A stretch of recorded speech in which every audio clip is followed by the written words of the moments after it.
Charquete, médico e repórter, agora está com as estrelas e partiu na noite de Natal.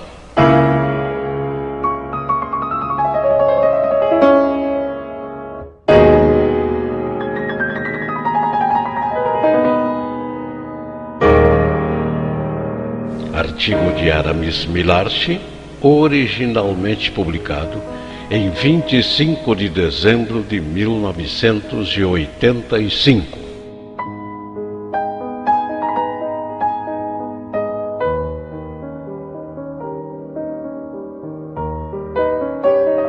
Antes, todos os caminhos iam. Agora, todos os caminhos vêm.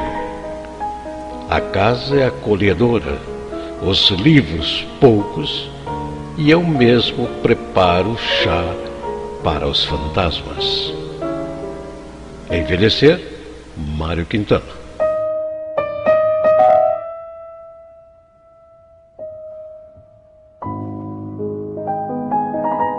O Petit escolheu a hora que achou melhor para partir. Ele não gostava de multidões ao seu redor.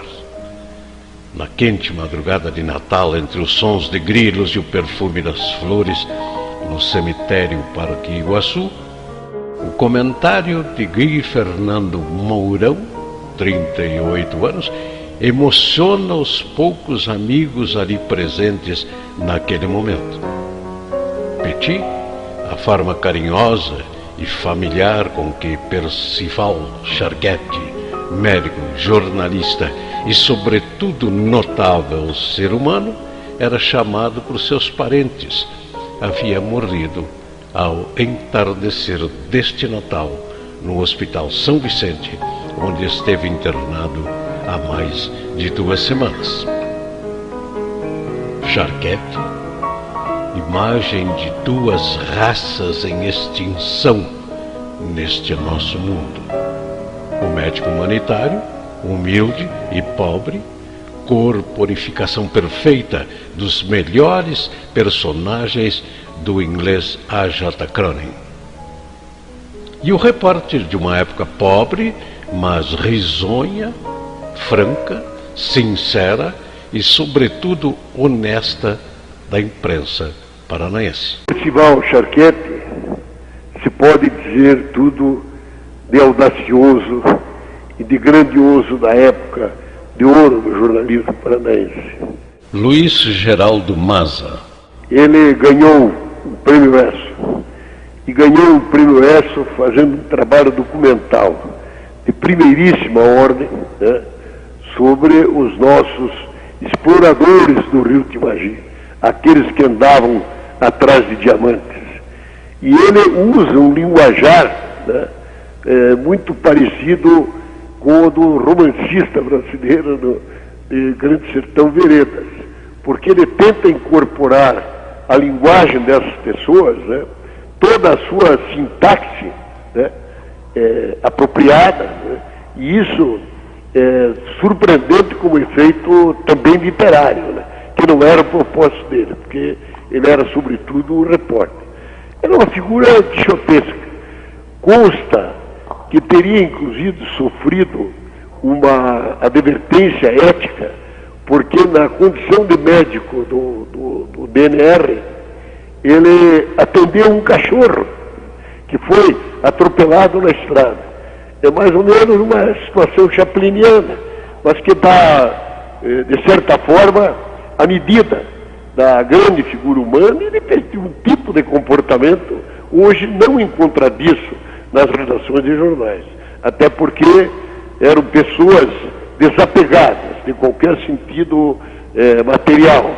Era um ambiente de boemia, né, de fantasia, em que as pessoas se sentiam recompensadas, às vezes trabalhando em jornais que nem os salários pagavam, como era o caso do Diário do Paraná. Mas ninguém queria deixar o Diário do Paraná exatamente pelo fascínio daquele exercício. E ele é das figuras dessa época uma marcante, no sentido de um homem muito preparado para o exercício da sua profissão, um médico muito competente, era ligado na área do tratamento de medicina das mulheres, né? E ele, como jornalista, foi o grande revelador dos temas locais colocados com essa cintilação que se tem até o Guimarães Rosa. Mas é um outro mundo, é um outro tempo, e as pessoas, quando ouvem a gente falar dessa época, pensam que nós estamos fazendo uma espécie de realismo fantástico, né? Porque realmente o nosso ambiente de jornal era exatamente isso, um realismo fantástico. E ele era um dos mais quixotescos, dos combativos, audazes e audaciosos personagens dessa época.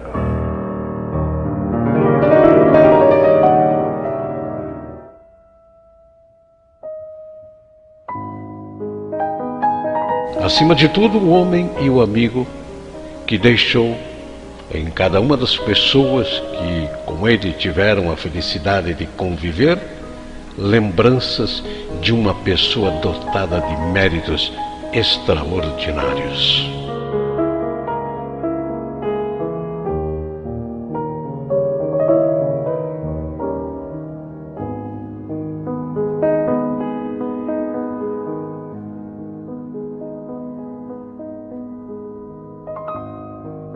Antiga sede do jornal O Estado do Paraná, na rua Barão do Rio Branco 550, ano 1956.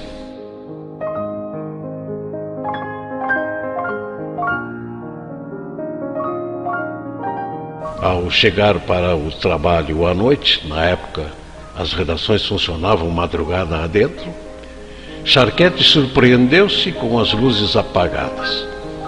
Ao preparar-se para subir a escada que levava à redação, no primeiro andar, uma surpresa. Dezenas de velas acesas e os colegas, com João de Deus Freitas Neto, secretário, à frente, cantando o parabéns. Não era um aniversário, e a surpresa foi grande. Charquete havia ganho o prêmio Esso de Reportagem na primeira edição desta promoção, hoje consagrada como a maior láurea do jornalismo brasileiro. Uma série sobre os homens que buscavam ouro no interior do Paraná, numa espécie de serra pelada no início dos anos 50. Garimpo, Canaã de ilusões. Com imagens do fotógrafo Romário Amádio, havia merecido a premiação maior num concurso nacional. O texto inteligente, criativo e, sobretudo, jornalístico de Charquete, falando dos sonhos de milhares de homens, suas desventuras e dramas, transformou-se num clássico de nossa imprensa, dando ao Estado do Paraná, que havia sido fundado em 17 de julho de 1951, prestígio nacional. Eu conheci o Percival Charquete ainda adolescente, quando eu comecei a trabalhar na redação do jornal Estado do Paraná. Hélio de Freitas Puglielli. Ele era um médico, trabalhava, se não me engano, do DNR, prestando assistência aos trabalhadores desse órgão. E Percival Charquete, a meu ver, foi um dos maiores jornalistas paranaenses, foi o primeiro a ser agraciado com o prêmio Esso na nossa imprensa. E além do mais, além de jornalista, era um escritor dos mais talentosos. Eu tive a oportunidade de ler alguns dos seus contos e pequenas novelas, porque a maioria não foi publicada, permaneceu inédita, mas eu tive o privilégio de ler um dos contos assim mais longos dele, quase uma novela, e impressionante a capacidade que ele tinha como escritor de penetrar no espírito do sertanejo paranaense, porque ele mesmo era filho de uma cabocla, o seu pai descendente de italianos, mas ele viveu em Guarapuava, um distrito muito retirado, e absorveu a sensibilidade para essas coisas do homem do interior paranaense. Então é uma figura que não pode ser esquecida e inclusive é necessário resgatar os seus textos, quer os literários, quer os jornalísticos, para que isso não represente, se não forem resgatados, uma lacuna, uma verdadeira lacuna na história cultural do nosso Estado.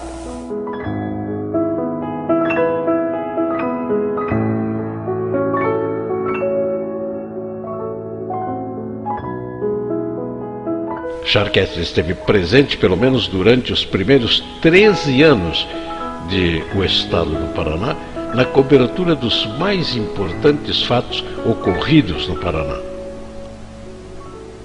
Em 1957, quando os poceiros revoltaram-se no sudoeste, ameaçando explodir uma revolução camponesa em Pato Branco e arredores, Charquete e Oswald Jansen, fotógrafo que substituíra Romário, passaram algumas semanas na região.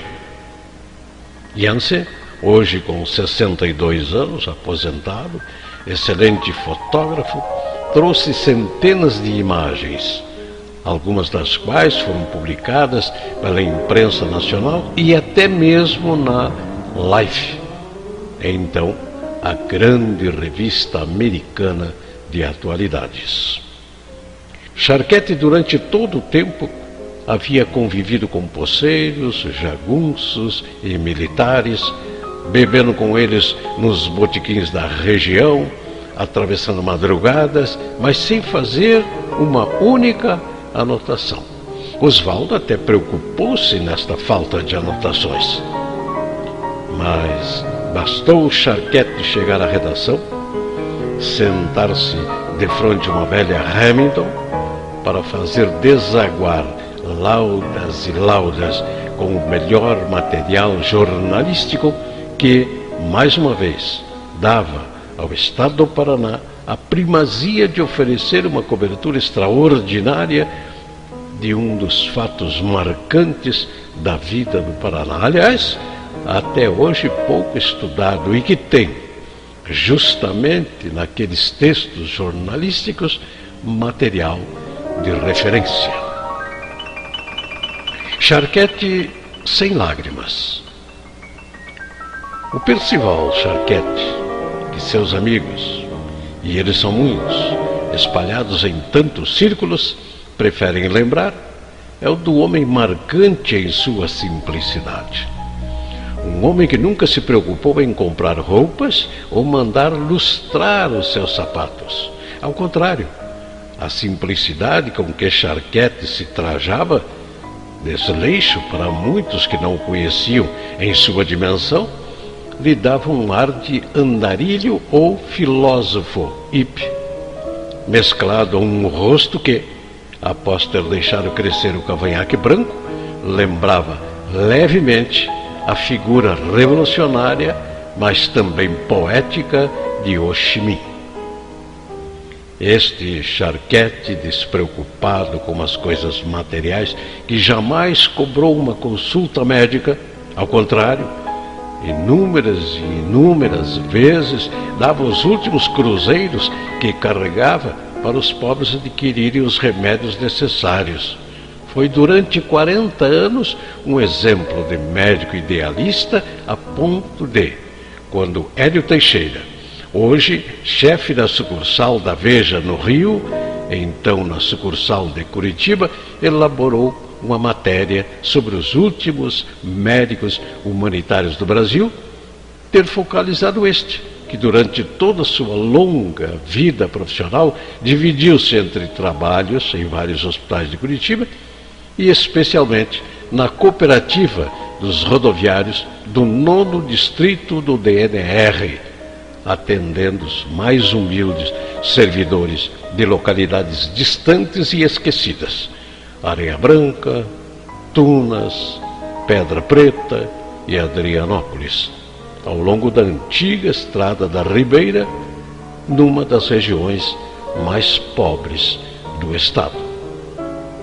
Ali, na convivência com os chamados ariós, definição dada sem maldade aos operários rodoviários, Charquete encontrava-se com a simplicidade que sempre o caracterizou.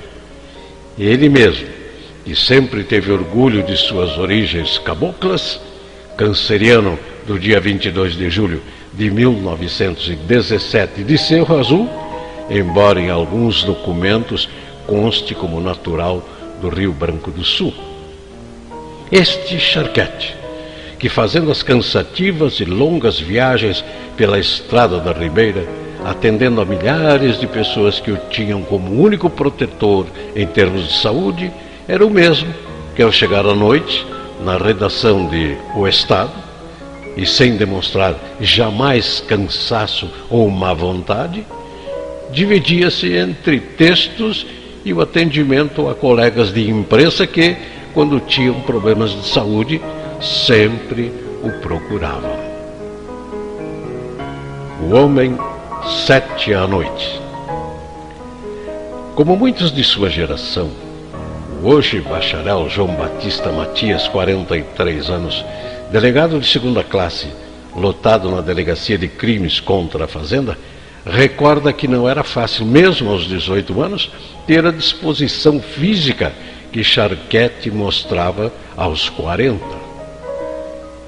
Arquivista, depois revisor de O Estado, Matias Bofetada foi um dos grandes amigos de Charquete e, na madrugada de Natal, um dos 3 únicos que permaneceu toda a noite na capela do cemitério Parque Iguaçu, ao lado do enteado Gil, do sobrinho Paulo e da filha Tangriane.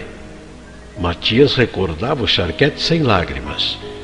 O homem sempre pronto a atender ao companheiro e, sobretudo, a pessoa mística que nele convivia. De um lado, o jornalista prático de um texto objetivo, mas de outro, o estudioso da parapsicologia, tema sobre o qual manteve até recentemente uma coluna dominical em O Estado.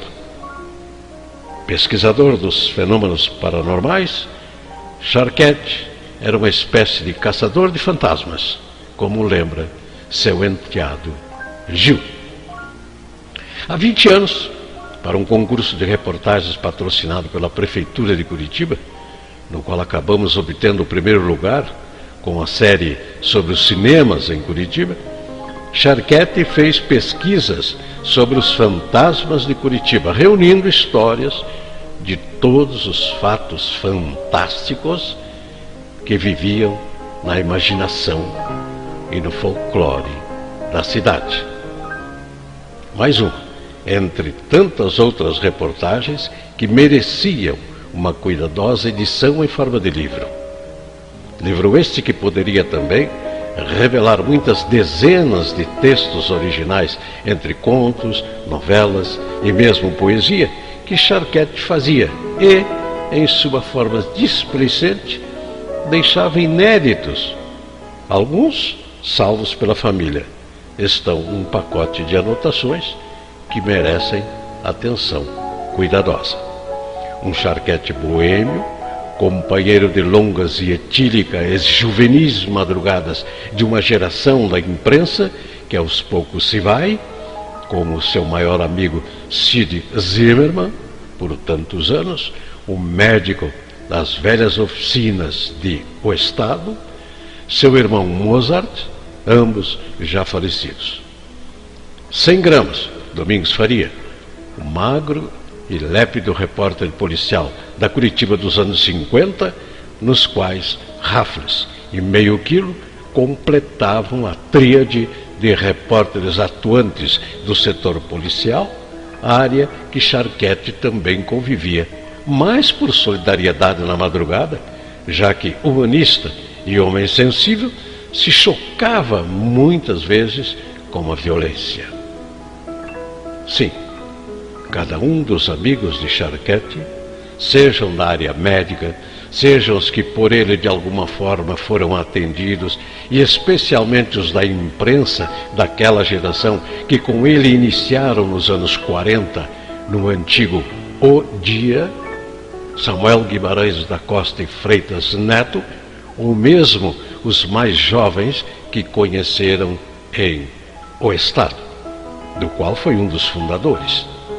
Tem muito a falar, a lembrar desta figura humana única, deste homem que na simplicidade, na humildade, na modéstia, foi lição de vida para todos nós. Um Charquete sem lágrimas, companheiro de noites de trabalho e boemia, que tantas vezes levou companheiros para fazer refeições em sua casa com a compreensão de sua esposa Isaltina, enfermeira por quase 30 anos do antigo IAPFESP, falecida há 3 anos, e que, nas suas histórias, no seu trabalho e, sobretudo, no seu caráter, deixa mais uma vez menor este nosso mundo. Das palavras que se busca para um arremedo necrológico capaz de transmitir um pouco do que foi e representou Charquete, só vejo uma forma para defini-lo e guardar a sua eterna lembrança. Foi a melhor pessoa que conheci.